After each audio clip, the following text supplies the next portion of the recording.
Hey there, welcome back to my channel. Today, we're diving deep into one of the most powerful tools in CorelDRAW, the pen tool. Whether you're a beginner or looking to up your design game, mastering the pen tool is essential. Stick around as we break down the fundamentals and some advanced techniques for precision design.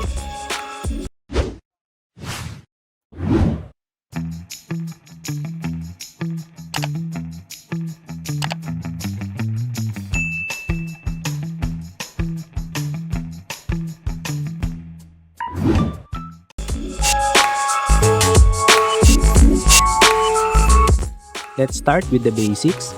The pen tool is a versatile tool for creating precise paths and shapes. In CorelDRAW, you'll find it in the toolbox on the left. Before we dive into more advanced techniques, let's go over the fundamentals of using the pen tool to create straight lines and curves. Remember, practice makes perfect.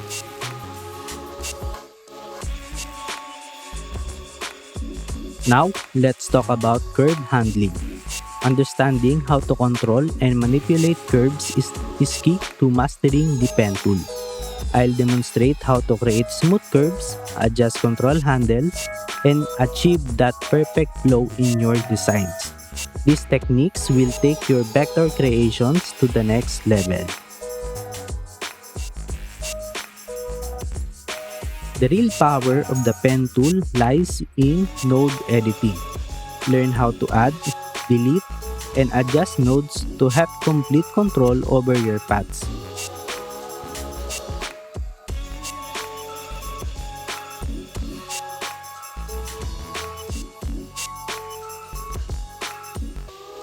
Bezier handles play a crucial role in shaping curves. In this section, we'll explore how to work with Bezier handles effectively.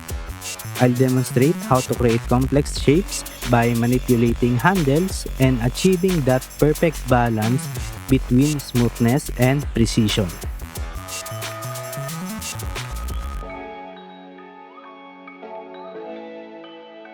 Let's put our knowledge into practice.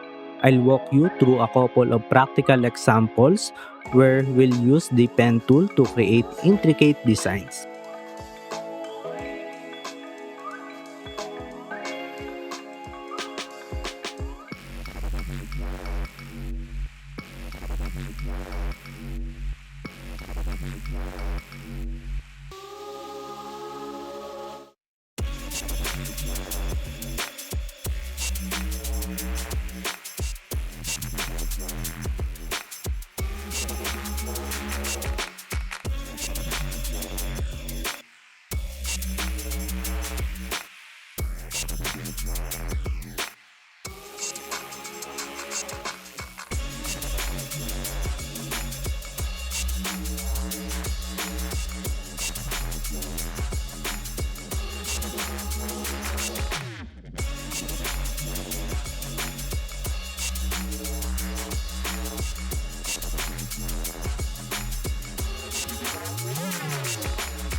There you have it.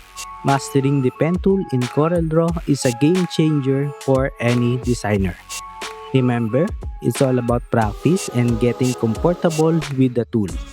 If you found this tutorial helpful, give it a thumbs up, share it with your fellow designers, and don't forget to subscribe for more in-depth tutorials and free design resources. Thanks for tuning in, and I'll catch you in the next video.